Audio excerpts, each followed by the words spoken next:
बिस्मिल्लाहिर्रहमानिर्रहीम। आज का हमारा जो लेक्चर है वो है एक्जिमा या खारिश। क्या आपको बार बार खारिश होती है, जिस्म पर दाने, जल्द खुशक या सूजी हुई ही लगती है? तो हो सकता है कि यह एक्जिमा हो। आज हम इसके इसबाब भी देखेंगे, इसकी अलामात भी देखेंगे, इसकी मुकम्मल इलाज को भी देखेंगे और कौन सी होम्योपैथिक अद्वियात हैं जो इसके लिए बेस्ट हैं और ग़िज़ा के लिए हमने कौन सी परहेज़ करनी है। एक्जिमा एक जल्दी बीमारी है जिसमें जल्द खुश्क, खुरदरी, सुरख, खारिश ज़दा या छिल जाने वाली हो जाती है। आम ज़ुबान में इसे खारिश या एक्जिमा कहते हैं। ये एलर्जी कमज़ोर मदाफ़ती निज़ाम या माहौल से पैदा होती है। बाज़ औक़ात एटमॉस्फेयर आ जाता है, प्रेशर आ जाता है, ज़हन पे कोई टेंशन होती है, कोई स्ट्रेस होता है, जिसकी वजह से भी ये हो सकती है। खारिश की इक़साम को आप देखते हैं तो बच्चों में आम एलर्जी से जुड़ी हुई जो खारिश होती है उसे एटोपिक डर्माटाइटिस कहते हैं। बाज़ ऐसी खारिश की इक़साम है जिसमें किसी चीज़ या परफ्यूम, साबन या कपड़े से बंदे को एलर्जी हो जाती है और खारिश शुरू हो जाती है, किसे कॉन्टैक्ट डर्माटाइटिस कहते हैं। बाज़ औक़ात बालों, पाँव, नाक के पास चिकनी खारिश होती है जिसे हम सेबोरिक डर्माटाइटिस कहते हैं। पाँव, हाथों और छाले से बन जाते हैं, हाथों और पाँव पर, जिसे हम डाइशेड्रोटिक एक्जिमा कहते हैं। बाज़ औक़ात हमारे ज़हनी दबाव से पैदा होने वाली ज़िद्दी सी खारिश जो है उसे हम न्यूरोडर्माटाइटिस का नाम देते हैं। सिक्के की शक्ल के धब्बे और खारिश बन जाती है जिसको हम नेमुलर एक्जिमा का नाम देते हैं। ये थी खारिश की इक़साम। अब हम इसकी अलामात को देखते हैं। Sign and symptom. खारिश के अलामात क्या हैं, साइन सिम्टम्स क्या हैं? शदीद खारिश खास तौर पर रात को होती है जिससे जल्द का खुश्क हो जाना, जल्द का खुरदरा होना, जल्द का सुरख हो जाना, जल्द पर दाने पड़ जाना, दानों में जो है वो पीप का पड़ जाना, छाले पड़ जाना, जल्द से पानी का रिसना, सूजन या जलन का होना, ये खारिश की मुख्तलिफ साइन और सिम्टम है। हमारी जल्द के अंदर ये चीज़ें अगर आ जाए तो इसका मतलब यह है कि एक्जिमा हो चुका है। खारिश या एक्जिमा की काज़ज़ क्या हैं, इसके असबाब क्या हैं, ये किन चीज़ों से होती है, इनकी रोकथाम करनी बहुत ज़रूरी है। चंद एक चीज़ें हैं जो हम आपसे शेयर करते हैं इस वीडियो के अंदर। एलर्जी, धुआं, धूल, खुराक, साबन, इनकी वजह से भी आपको एलर्जी हो सकती है, खारिश या एक्जिमा हो सकता है। बाज़ औक़ात स्ट्रेस की वजह से, दिमागी दबाव या नींद की कमी की वजह से भी आपके जिस्म के ऊपर खारिश होनी शुरू हो जाएगी या एक्जिमा हो जाएगा। मौसम की तब्दीली की वजह से, मुर्सी बीमारी, बाज़ औक़ात आपकी ख़ानदानी बीमारी भी ये हो सकती है। एलर्जी वाली ग़िज़ा, एलर्जी में जो फ़ायदा देने वाली ग़िज़ाएँ हैं जिससे एलर्जी बढ़ सकती है वो है दूध, अंडा वगैरह और नट्स। इनको अगर ज़्यादा इस्तेमाल करेंगे तो अगर आपको पहले से एक्जिमा है, खारिश है, तो इसके बढ़ने इम्कानात हो सकते हैं। इम्यून सिस्टम की कमज़ोरी, बाज़ औक़ात हमारा इम्यून सिस्टम जो है वो कमज़ोर हो जाता है, दिफाई निज़ाम, जिससे मुदाफ़ाती निज़ाम, जिससे हम जो है वो ये इस किस्म की बीमारियाँ जो हैं वो हमला कर देती। अगर एक्जिमा या खारिश हो जाती है तो इससे बचने की क्या तदाबीर हैं या इनसे कैसे बचा जा सकता है? नहाने के लिए नीम गर्म पानी इस्तेमाल करें। अगर आपको ये एक्जिमा या खारिश हो जाती है तो नहाते वक्त आप जो है नीम गर्म पानी इस्तेमाल करें। साबन कम से कम और खुशबू वाला साबन ना हो।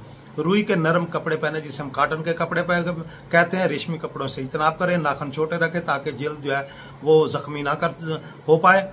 पसीना आने से बचें, ज़हनी दबाव से बचें और ख़ासकर रोज़मर्रा के इस्तेमाल की अशिया जैसे कि हम डिटर्जेंट इस्तेमाल करते हैं, परफ्यूम इस्तेमाल करते हैं, बॉडी लोशन इस्तेमाल करते हैं, तो इनसे परहेज़ करें। कौन सी अद्वियात है जो होम्योपैथिक में इस्तेमाल की जाए तो इससे फ़ायदा हो सकता है?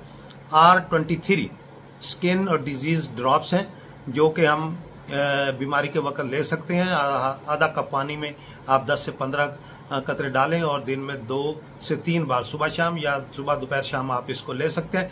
इससे आपको आराम आ सकता है। R21 ये भी स्किन के ड्रॉप्स हैं। इस एक्जिमा की मरज़ पे ये बड़े कारआमद हैं, जल्द की क़ुव्वत मदाफ़ियत बेहतर बनाने में, और एक्जिमा और खारिश के लिए बहुत अच्छे हैं। दिन में 2 बार आप इस्तेमाल कर सकते हैं। 10 से 15 कतरे आप हाफ कप पानी में डालकर आप इसे पी सकते हैं और कोशिश करें ये खाने से पहले आप लें।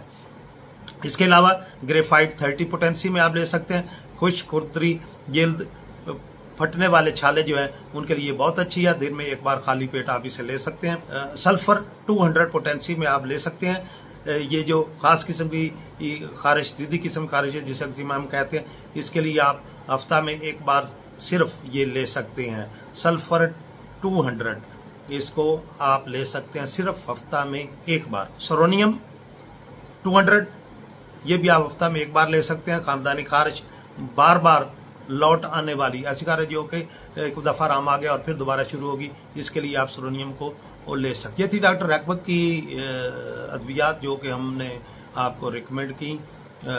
ये आप ले सकते हैं, लेकिन अपने अच्छे मुआलिज से ज़रूर रब्ता करें।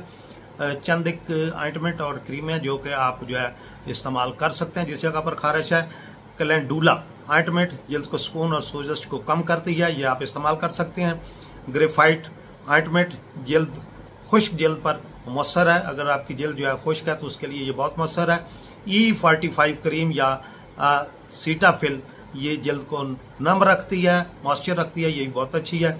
इसके अलावा वैसलीन मॉइस्चर लॉक करती है, खारिश से आपको बचाती है। ये चीज़, ये क्रीमें और ऑइंटमेंट आप अपनी अगर एक्जिमा या खारिश है तो आप इस्तेमाल कर सकते हैं। अगर आपको एक्जिमा या खारिश हो चुकी है तो आप कौन सी खुराक या कौन सी चीज़ें जो आप खा सकते हैं और कौन सी चीज़ें जो आप नहीं खा सकते।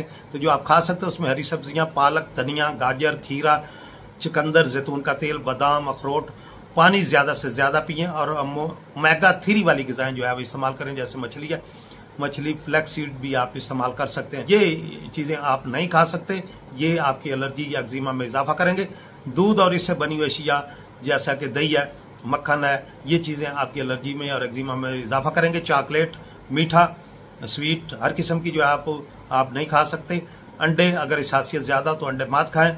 मिसालेदार खाने जैसे कि हम चटपटे खाने खाते हैं घर के अंदर, कढ़ाई गोश्त वगैरह बना के, ये नहीं खा सकते।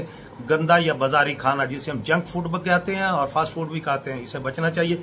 इसके अलावा वो तमाम फ्रूट जैसा कि अंगूर है, इसके अलावा केला है, इसके अलावा आम है, मौसमी फल जो हैं जिनमें मिठास ज़्यादा है, जिसमें शुगर कंटेंट ज़्यादा है, उसको कम इस्तेमाल करें। वॉक जो है बहुत अच्छी है, एक्सरसाइज बहुत अच्छी चीज़ है।